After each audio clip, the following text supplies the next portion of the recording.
नमस्कार, मैं जितेंद्र चतुर्वेदी। मतांतर में आप लोगों का स्वागत है। तो भाजपा ने खेला कर दिया। अब आप कहेंगे कि रोज यही चीजें चल रही हैं, खेला कर दिया। तो दरअसल महाराष्ट्र में जो कुछ हो रहा है वो वाकई में किसी चमत्कार से कम नहीं है। क्या हो रहा है उस पर पूरी डिटेल में बात करेंगे, लेकिन उससे पहले कुछ याद दिलाना बहुत जरूरी है। वो ये कि अभी ये 10 जून की बात है जब राज्यसभा का चुनाव संपन्न हुआ। उस 10 जून के एक दिन पहले 9 जून तक ये कहा जा रहा था, या मैं ये कहूं कि 10 जून को जब तक नतीजे नहीं आए थे तब तक महाराष्ट्र के बारे में ये कहा जा रहा था कि देवेंद्र फडणवीस कुछ कर नहीं पाएंगे। वो वहां जो है इस महाअघाड़ी के जो सूत्रधार हैं और महाराष्ट्र के जो धुर चाणक्य हैं शरद पवार, वो उनके आगे इनकी चलेगी नहीं। और इन्होंने तो ठीक है 3 कैंडिडेट उतार दिए हैं, एक एक्स्ट्रा इन्होंने उतारा है, अपने मन से उतार दिया है, वो जीत नहीं पाएगा क्योंकि शरद पवार की प्रतिष्ठा दांव पर लगी हुई है। ये लुटियन टीले पर बैठे विश्लेषक कह रहे थे कि साहब प्रतिष्ठा दांव पे लगी हुई है और उन्होंने इनसे बात कर ली है, उन्होंने उनसे बात कर ली है, तमाम जगह खबरें भी आई कि उन्होंने सब लोगों से बात कर ली है। और 2 शिवसेना के और एक भाजपा और माफ करिए एनसीपी और कांग्रेस के, मतलब 4 जो है अघाड़ी लेकर जाएगी। हुआ क्या? हुआ उल्टा। ये अपना एक तो पाए, लेकिन शिवसेना जो है अपना दूसरा गंवा बैठी और संजय राउत किसी तरह से चुनाव जीते। और देवेंद्र फडणवीस ने जो है जो पुरानी परंपरा और परिपाटी थी उसे धराशायी कर दिया और जो चाणक्य थे उन्हें पटखनी दे दी। अब उसके बाद से मैंने किसी का विश्लेषण सुना नहीं इस मसले पर, खासकर महाराष्ट्र की राजनीति को लेकर जिस तरह से लोग परिभाषित करते थे। क्योंकि आप देखिए कि जिन्हें पुरोधा और धुरंधर कहा जाता है उन्होंने कहा कि साहब अब हम राष्ट्रपति का चुनाव भी नहीं लड़ेंगे। और 10 तारीख के पहले तक ये कहा जा रहा था कि ये उनके लिए नाक का सवाल है और इसलिए वो निकालेंगे क्योंकि वो अपने लिए एक राष्ट्रीय संभावना तलाश रहे हैं। अब मालूम नहीं कि कितनी तलाशी जाएगी, चूंकि एमएलसी के चुनाव में भी कुछ इसी तरह का खेल हो गया।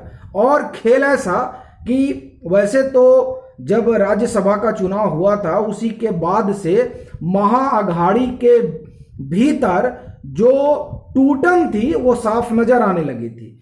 क्योंकि कांग्रेस के पास एक्स्ट्रा वोट थे, वो एक्स्ट्रा वोट शिवसेना को नहीं मिले। इस बात का मलाल शिवसेना को रहा और एमएलसी चुनाव में उसने ये कहा कि साहब इनके पास तो एक्स्ट्रा वोट थे और हमको तो मिले नहीं, तो हमारे वोट की कोई क्यों आकांक्षा रखता है, कोई क्यों इच्छा रखता है, सब अपना अपना जो है संभाले। इससे एक चीज तो स्पष्ट हो गई कि राज्यसभा चुनाव में जो कुछ हुआ उसने महाअघाड़ी गठबंधन के बीच एक लंबी दरार खींच दी है। और उस दरार का जो परिणाम है वो आप सुनेंगे तो चौंक जाएंगे। देखिए, वहां जो विधान परिषद का चुनाव होना था जो संपन्न हुआ, उस चुनाव में स्थिति यह थी कि 10 लोगों का सीट खाली हुई थी, तो 10 लोग उसमें जाने थे। आप ये कहिए कि 4 जाते, जो स्ट्रेंथ थी, स्ट्रेंथ जिसकी जितनी थी उसके हिसाब से 4 जो था वो भाजपा के खाते में था और 2 जो है 2 उतार दिया कांग्रेस ने, 2 उतार दिया एनसीपी ने और 2 उतार दिया शिवसेना ने। इस हिसाब से इन लोगों ने उतार दिया। कांग्रेस ने इस लिहाज से उतारा कि साहब 10 है तो ये जो निर्दलीय वगैरह जो है और फिर हमारे गठजोड़ के लोग जो है, गठजोड़ में शिवसेना, बाकी तो एनसीपी के पास 51 ही था और वहां 25.5 वोट चाहिए एक जो है सदस्य को विधान परिषद जाने के लिए। तो 1 वोट एडिशनल चाहिए था एनसीपी को, 51 की जगह उनको 52 चाहिए था और 55 इनके पास ही हैं। अब आप कहेंगे उनको 51 की जगह उनके पास तो 51, उनकी तो 53 सीट है, तो दरअसल 53 सीट तो है, लेकिन अनिल देशमुख और नवाब मलिक को वोटिंग करने की इजाजत तो सुप्रीम कोर्ट ने नहीं दी थी। हाई कोर्ट ने भी इनकार किया था और फिर वो लोग सुप्रीम कोर्ट भी गए, वहां भी मना कर दिया गया। तो उनको सिर्फ एक की जरूरत थी, 51, 52 और 52 में अपना 2 भेज लेते। शिवसेना के पास एक्स्ट्रा था, उनके 55 है, 52 चाहिए, तो उनके पास 3 एक्स्ट्रा बच रहे थे अगर तमाम किंतु परंतु ना होते। और कांग्रेस के पास 44 है, कांग्रेस अपना एक तो भेज लेती, लेकिन दूसरे के लिए उन्हें सहयोग की जरूरत पड़ती। ये एक आदर्श स्थिति थी जिसमें लग रहा था कि नहीं साहब ये लोग निकल जाएंगे।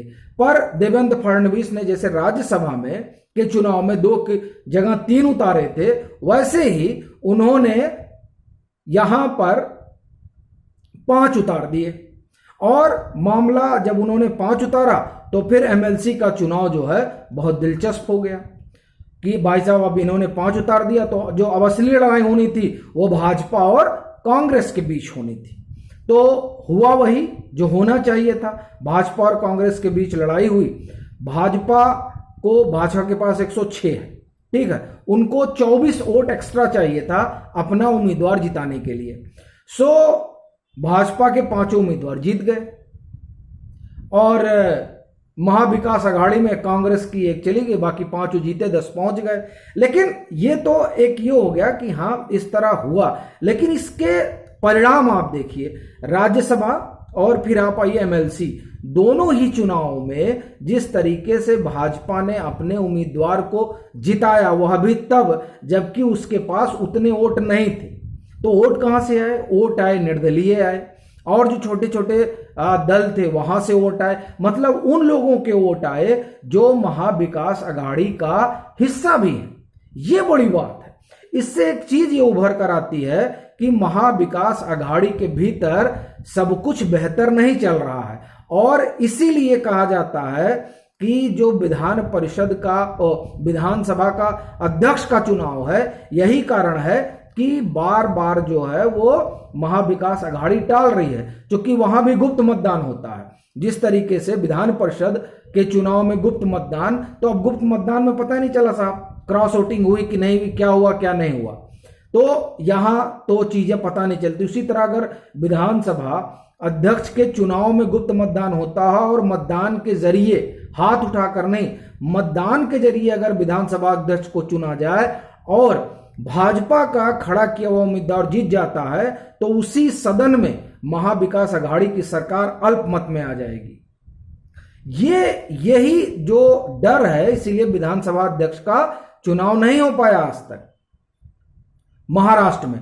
तो ये जो एमएलसी का चुनाव हुआ, इस एमएलसी के चुनाव ने यह बता दिया कि आने वाले बीएमसी के चुनाव में, जिसमें कम से कम भाजपा इस कोशिश में लगी हुई है कि वहां पर शिवसेना को करारा झटका दिया जाए, क्योंकि शिवसेना की अगर आप समझिए कि फाइनेंशियल बैकबोन कोई है तो वो मुंबई म्युनिसिपल कॉरपोरेशन है।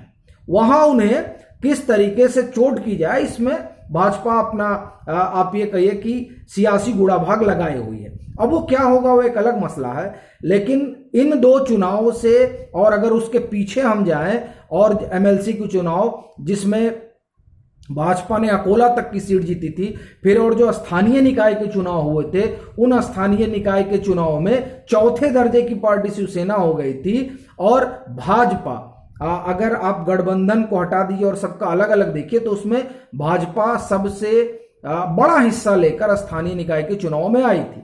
तो इस तरीके से वहां भले उस रात की, उस भोर में जब शपथ ग्रहण हुआ था उसकी खूब बात होती हो, लेकिन उस शपथ ग्रहण के पीछे उसके फेल्योर के जो भी कारण रहे हो, लेकिन उसके बाद जिस तरह से देवेंद्र फडणवीस ने वहां की राजनीति पर अपनी पकड़ मजबूत की है, और खासकर जो लोग या जिनको ये माना जाता था कि महाराष्ट्र की राजनीति इनके इर्द गिर्द घूमती है, उन्होंने उस महाराष्ट्र की राजनीति का अब जो धुरी कहिए वो खुद को बना लिया है, और ये बहुत बड़ी चीज है। और ये जो तमाम चुनाव हुए और इन चुनावों में जो भाजपा का प्रदर्शन रहा, उससे एक चीज तो स्पष्ट हो गई है कि आने वाले ये जो म्युनिसिपल कॉरपोरेशन के चुनाव होंगे वो, उसके बाद लोकसभा के चुनाव होंगे वो, और उसके बाद जो विधानसभा के चुनाव होंगे वो, उसमें राह बड़ी कठिन होगी अघाड़ी की,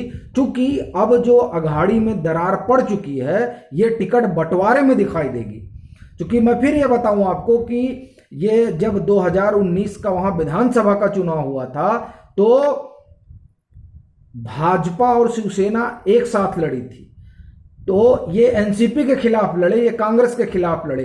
तो अब अगर महाविकास अघाड़ी चुनाव में जाती है तो क्या जिन सीटों पर शिवसेना जीत कर आई है, जब सीटों का बंटवारा होगा तो उन सीटों पर कौन उतरेगा? एक दूसरा, अब एनसीपी के अगर एनसीपी के सामने ये नहीं रहेंगे और एनसीपी को सीट मिलती है तो शिवसैनिकों का टिकट कटेगा। इसलिए वो जो गड्ढमड्ढ वाली स्थिति होगी इस महाविकास अघाड़ी में, उस गड्ढमड्ढ की स्थिति को देखते हुए ये तकरीबन तय माना जा रहा है कि अब जो लोकसभा या विधानसभा का चुनाव होना है उसमें अघाड़ी जो है उसके लिए अब कोई संभावना बची नहीं है। ये तमाम चुनावों के तो यही मायने निकल रहे हैं। अभी के लिए फिलहाल इतना ही। अगर आप मतांतर से नहीं जुड़े हैं तो जुड़िए, वीडियो को लाइक कीजिए, शेयर कीजिए और अपने सुझाव जरूर साझा कीजिए।